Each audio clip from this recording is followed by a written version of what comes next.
So what do these people need to get started? Why aren't they starting? We all know the answer is fear.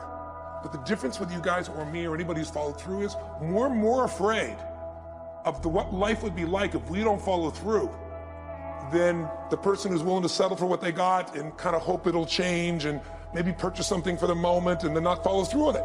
It's almost like people, overachievers, have a little more fear. They're a little more afraid of missing out. They're afraid of not being there, or they got a strong enough reason to follow through. So I'd say if you're looking at home, you want to give somebody some value, go, where do I start? I'm sick of this. That's a damn good place. That's probably why they bought the product in the first place, but now they're not. From that for just a minute. What's that? They bought the product to escape from that state. Just for a moment. Yeah. So, because well, guess what? What makes people excited is progress. You don't have to be at the goal yet to feel alive again. You have to make progress. And the first step to progress is making a decision and buying the product. But then they don't do the second step, which is open the damn thing up. I think another powerful distinction that you're hitting on here is the fact that a lot of people that have breakthroughs in their lives, like including Frank and I both in different, success stories, situations, whatever you want to call them, is that, people typically hit rock bottom before that must is a reality. You're right. So, in thinking of that, because a lot of things as well, like we hear in marketing, like if you had a gun to your head right now and you had to make money in the next, 48 hours, what would you do? And that really resonates with people. But so I just wanted to bring this into the conversation because I think a big part of the market of all these people aren't people that have their backs completely against the wall yet. That's right. Okay, so they're not in a must situation yet. They're in a desire situation where they're okay in their lives. They do have big dreams and ambitions. They do want greater things. But it's not pushing them yet to the point where they will do what it takes to master have the something. must. So what do you think? How do people go from not having their backs against the wall when they have no choice to say, I'm totally sick of this, to conditioning their minds to go from their situation where they are, which may be okay, to getting something greater? Well, think about this. What pisses you off and what excites you is all relative.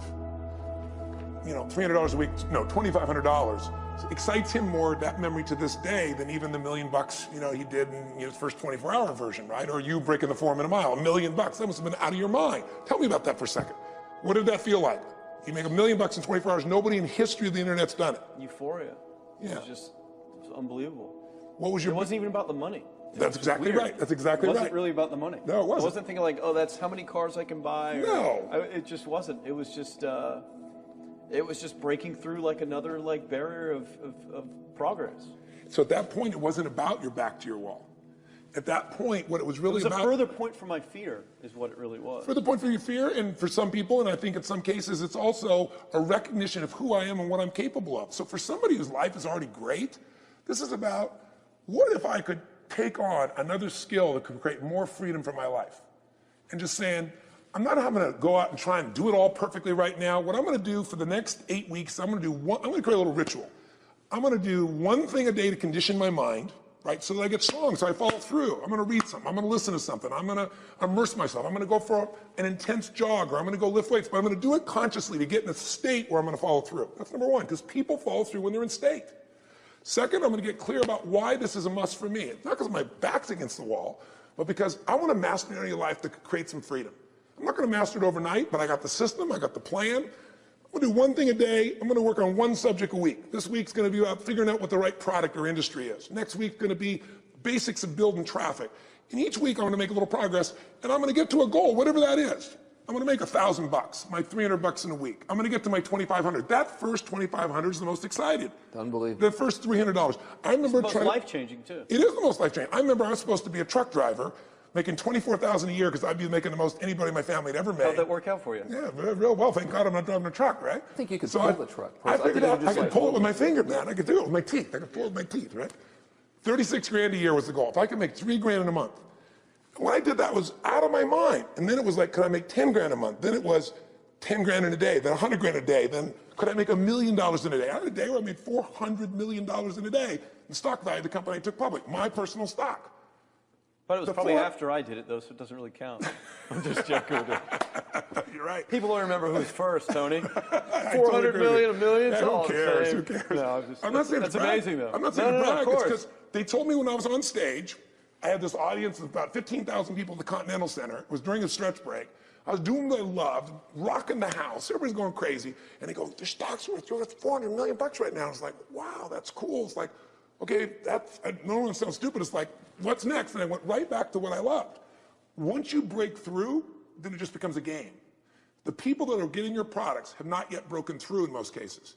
The breakthrough happens by conditioning your mind every day, by feeding it a role model or story. It's putting yourself in a peak state where you follow through by getting physically strong.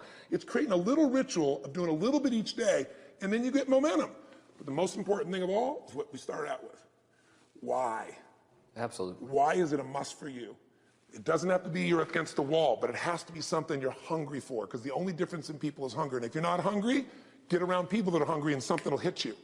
You watch a conversation, you get around people that are doing better, and all of a sudden you start going, my life sucks. I remember I went to a guy in LA. He's one of the most multi-billionaire guy, I'll never forget. And I lived in the Del Mar Castle, and I was really proud. That was like the symbol of me having taken myself from being poor to providing for my family this great place. It's built from castles in Europe overlooking the ocean, not far from you. And I went to this guy's house. He's a billionaire. He took me down to his wine cellar. I don't even drink wine. Went through this whole thing. At the end of the night, I was depressed. I lived in the Del Mar tenement, as far as I was concerned. I really was. I was like, I live in a crappy place, and all my standards changed. All of a sudden, I wasn't willing to settle for living that. All of a sudden, my back was to the wall in a different way, because as a man, I knew I was capable of more. So people can change their standard by getting around where it's better. People can change their standard by getting associated with what's true, like the bills they got to solve, the problems they got to do it. Or they can do it because they're excited, because it's something new they want to take on. Everyone's different, but they got to find the why, and they got to come up with some daily rituals to get them going, and just do a step at a time. That's where you get momentum. Awesome. That is awesome. So, think about it. What's the holy grail between somebody taking action or not? It's one word: certainty. When somebody is absolutely certain, the common word is believe, right? But you can believe at a general level, or you can believe with certain. When you're absolutely certain that if I do this, it's going to get that result, and that result's going to change my life, you'll do it. When you think it absolutely is not going to work, you're never going to do it.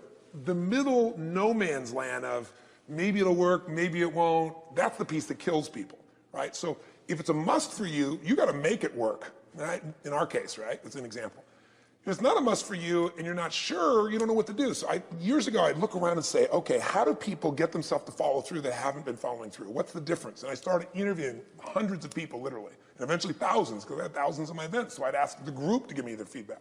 And I came up with this model. It's like the holy grail of belief, or the holy grail of momentum. It's like the difference between what makes the rich get richer and the poor get poorer, right? And the difference we all know is mindset, but like, how's that built? So this is what I did. I created stupid little 4 little boxes, and I'll scribble it here for you.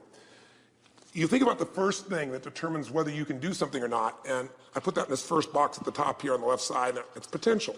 Like, what's the potential of a human being? Like, when you guys started, you proved something no one had done in history. You ran the 4-minute mile, right?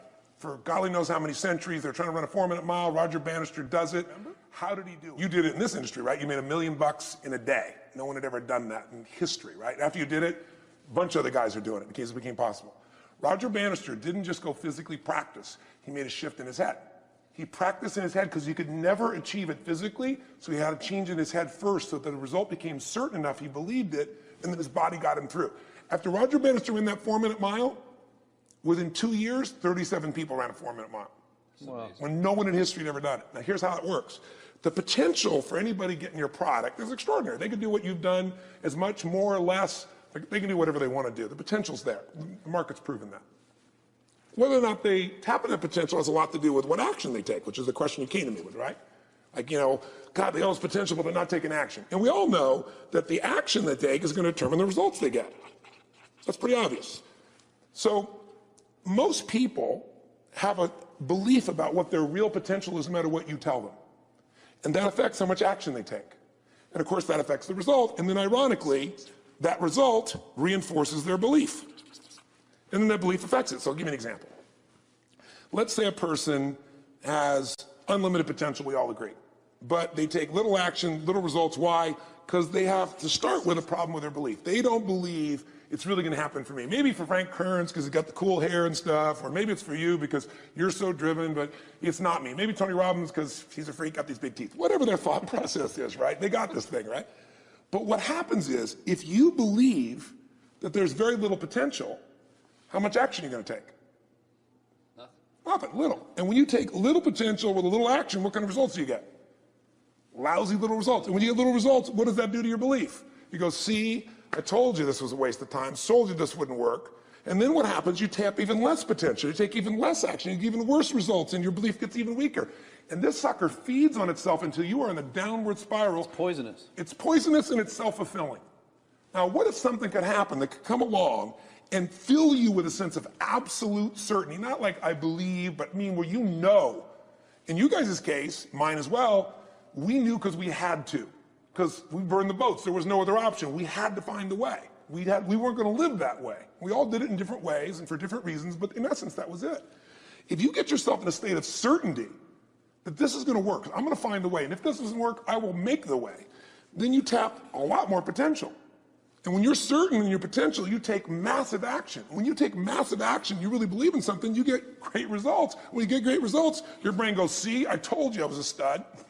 I told you this thing would work out. Now you're even stronger. You tap more potential, take greater action, greater results. That's how you went from $300 in a week to $2,500 in 5 days to $100,000 in a month to $1 million in a day. Same thing with you. And we get momentum. That's why the rich get richer and the poor get poorer. Now some people go out and they go, well, I'm going to take a bunch of action. All right, I'm going to open this product. I'm going to try it. And they'll say to you, I even did it. But it's like a salesman who goes and knocks on the door and he knocks on 100 doors and says, you don't want one of these, do you? yeah, exactly right. You know? And even if he doesn't say it verbally, his face says it because he doesn't believe it's going to work. So his voice, his body, the execution is so weak. Maybe if he talks to 100 people, somebody's going to buy out of pity. They don't want his kids to starve, right? But he's not going to get the result. So the core difference in people is how do you produce certainty when the world isn't giving it to you? You go out and you try. In your case, you're 100,000 in debt, nothing's working. How do you keep yourself going? The way you did it, the way I did it, the way you're doing it, we may not have done it consciously, is we didn't change our potential, that was there. And it wasn't even taking more action. Taking more action with a belief it's not going to work, it's not going to change anything. We got results in our head that made us feel certain as if it had already happened. True or false for you? True. Right? So give me an example so people know I'm not just making this crap up. Well, I mean, just like when I had nothing, I already knew I was driving like Ferraris and Porsches and stuff because I always wanted those cars. I already knew I was going to have them. It was inevitable. Right. I inevitably, that was just my inevitable outcome. But how did you do that? Did you have a ritual? Did you think about it regularly? Was it one time you thought about it, or was it something you had an obsession towards? I had an obsession towards it. I mean, I used to work at a video store, which is the last job I ever had in my life. Thank God. And I used to go to work almost every day, and I used to bring 2 magazines with me to read on my breaks. Entrepreneur magazine, just to read about business and everything else, and read about what other people are doing, look for role models. And I used to carry an auto trader with me. And I used to look at Porsches that were for sale. Yeah. And people always used to ask me, what are you doing with that auto trader magazine? I'm like, well, I'm just picking out the Porsche that I'm going to buy. Right. Which probably got you a lot of crap. I did. People made fun of me. Sure. I actually had a boss at that job tell me, you really shouldn't do that to yourself, John, because it's very, very likely that is never going to happen. That it's very likely that you're never going to have that car. Yeah. That's the kind of belief he was trying to put in my head. And I was like, no, you don't realize that it's inevitable that I will drive here sometime in the near future with that car when I'm not working for you and drop movies off for you to put back on the shelf. And that actually happened. And it was one of the most fulfilling days of my entire life. And the great thing was when I pulled up in this car, I was in my mid-20s, a car that most mid-20s... What kind of car was it? It was a Porsche 911 Turbo. It was a convertible and everything. It was a beautiful car. It was one I always dreamed of having. But, for a few years I always circled the ads of which ones I was going to buy. Well, when I finally got it and I pulled up at the store, I had all these people, some people that were still working at this $7 an hour job were there years after I left. And I'll never forget this, even the boss and stuff, and the reaction of the people was like, wow, that is awesome. Yeah. Is that your dad's car? And all I said to them was, not exactly. Good for you. And I just smiled and just left. But it was, it's the weirdest thing, but I just knew it was going to happen. But you knew it because I conditioned myself to you did it over and over again. Yeah. When I was in high school, I was not a popular kid, but I was passionate and intense, and I'll never forget. Some particular girls gave me some crap, and a guy too. And I wrote in their journals or their annual yearbook at the end, I wrote, someday, I said, you treated me like hell. Someday I'll be rich and famous, and you'll be an effing truck driver. And you'll be sitting there, I'll be with with this beautiful woman of my life, rich, and you'll be watching me on television thinking, you wish you would have treated me better. I actually wrote this shit in people's annuals because I went to a 10-year high school reunion when the people showed me this stuff, great. right? But it's like, I burned the bridges, baby. I was like, this is how it's gonna be. So I'll give you a perfect example of this. You know, they did studies, many have been done at this element, where they want to say, how much does the mind affect performance? So take basketball. And I've worked with a lot of NBA players and turned them around, and one of the problems many of them have is they'll choke on the free throw line. You know, well, everybody knows in that case, if you normally shoot really well, and now you're not, something's interfering, something's getting in front of your state, some uncertainty, right? Obviously. So they take a group and say, we're gonna make them better. How do you make somebody better who has got this mental block? So they take a group of guys and they're gonna do free throws, and they do one group where they just practice for 6 weeks. Totally intense practice, and I forget the number of free throws, but they gotta do this many free throws every day. Take a second group, and they have them not practice at all. Obvious. And they take a third group, and they don't let them touch a basketball. All they do is have them practice in their mind, but the key is, it's not practice makes perfect, it's perfect practice makes perfect, as corny as that sounds. So these guys see themselves making the shot every single time, conditioning their mind and body that it's perfect every time. They're not interrupted by a reality that would screw with them. So at the end of 6 weeks, they tally it up, and now they give them a test to see who has the highest free throw percentage, success. What do you guess it's going to be? Well, the obvious person says, obviously, it's not the guys that didn't practice, but which one is it? The mind, or is it the ones that actually practice? I'm assuming the mind. Yeah, you would assume it because it's true. Right. You intuitively know the truth, that practicing's not enough. It's getting yourself so certain so many times that now when you go to do it, there's no hesitancy and you execute. It's having that absolute certainty that makes you tap your full potential, take massive action, get massive results, be reinforced having stronger belief. This is what makes somebody a star at anything.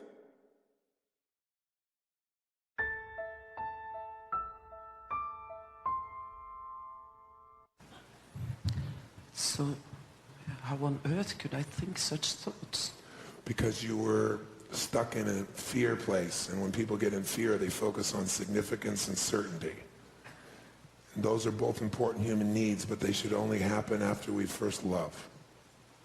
And then the significance is a beautiful significance, the significance of wanting to give significantly, love significantly, contribute significantly. And then certainty lasts because it has the vibration of love in it, not the vibration of control in it.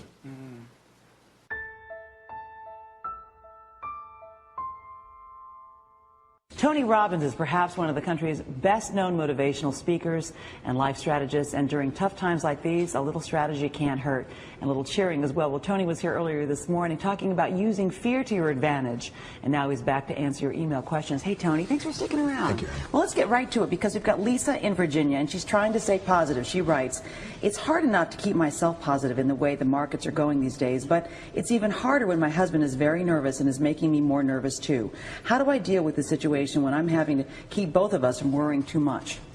I'd say the first thing you got to do is educate yourself. And what I mean by that is educate yourself about people who've done well in these tough times. Because it's happened before. I mentioned earlier Sir John Templeton, the greatest investor of all time. He made all of his money when markets were crashing. And so I put him on our site, thepowerofcrisis.com. And you can go watch that. Let your husband watch it. You watch it and educate yourself.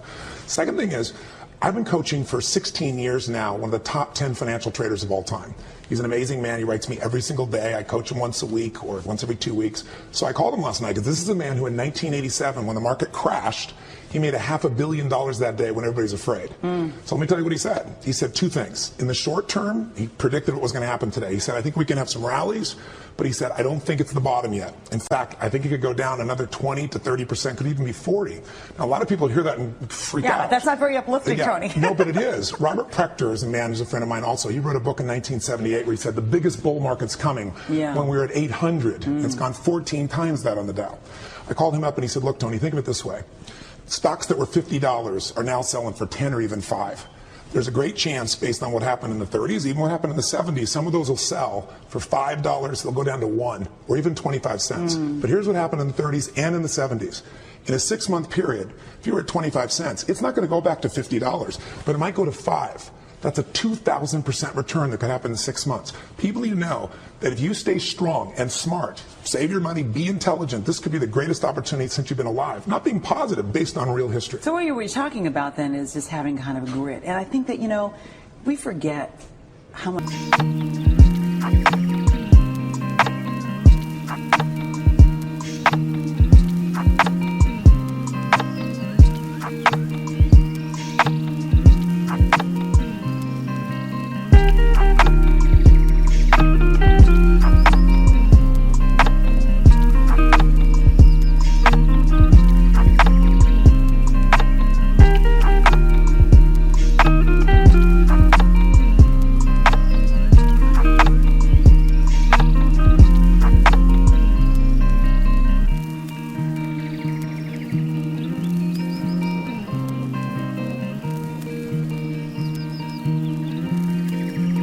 much grit we have. I agree with you. Especially because we get so comfortable in the life that we think is going to always stay the same. That's right. And what we have to remember is we are human beings who have tremendous grit.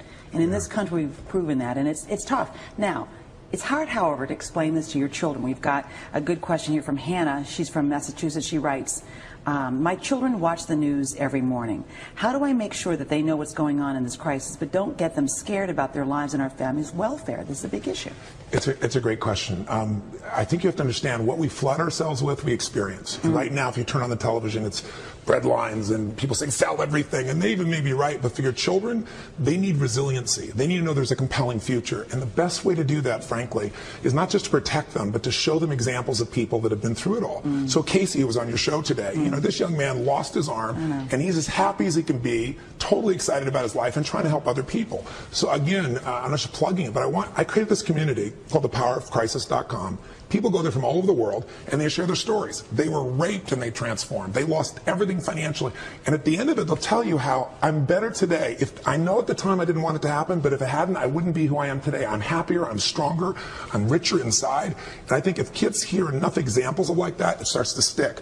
Whatever you feed them, they're going to experience. You've got to feed in those great examples. My dad always told me that tough times are going to make you stronger. That's right. That's always the thing to say. Okay, Roger from New York, he worries that his own worry has gone beyond his control. He writes, what do I do when I feel the fear paralysis that happens when my mind starts to run wild? It seems like there is a cascade of doom and gloom thoughts, and I can't seem to take any action. I just worry. You know, people who are not used to having that emotion are having it these days.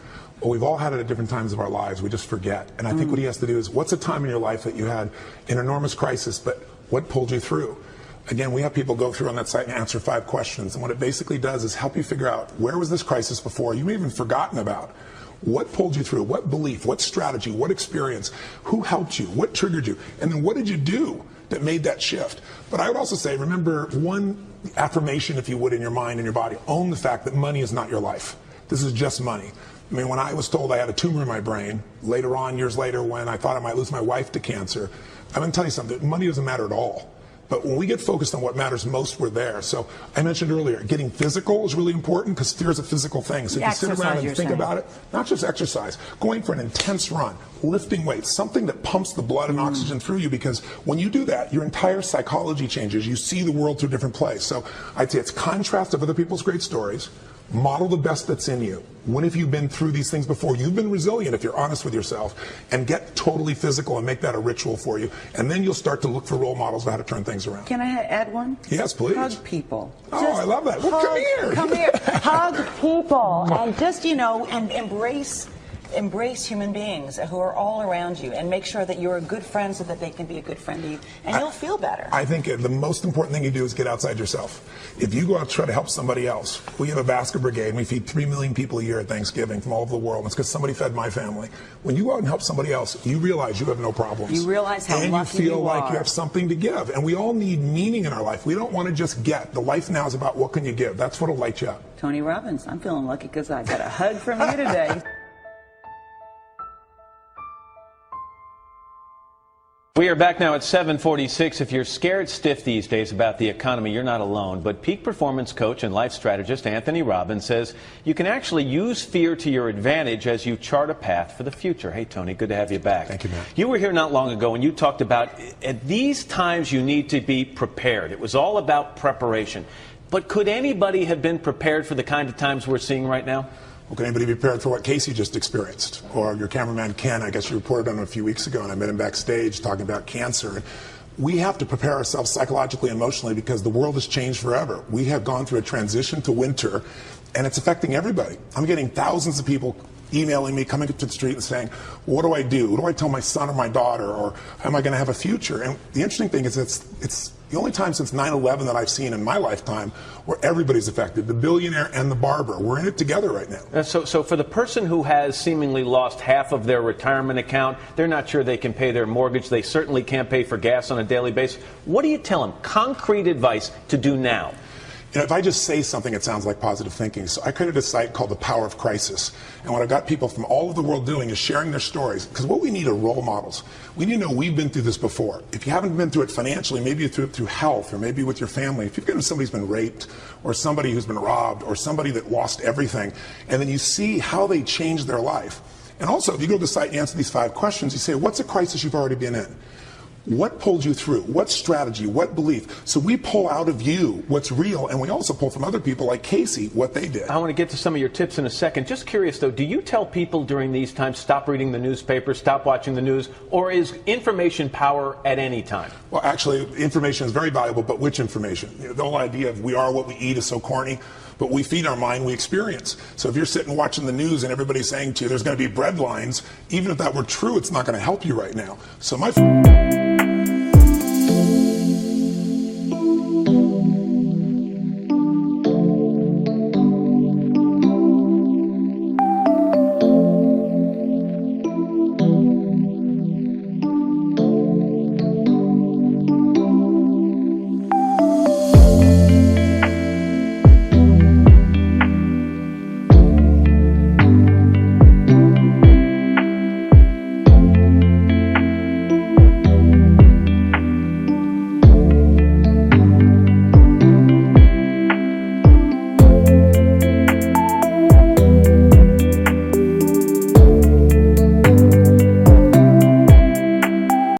is first, you got to make a decision about, when I was sitting back with Casey, I said, tell me something, how'd you get through this? And he said, when I was in the hospital, the first thing I did is I decided this was not going to beat me.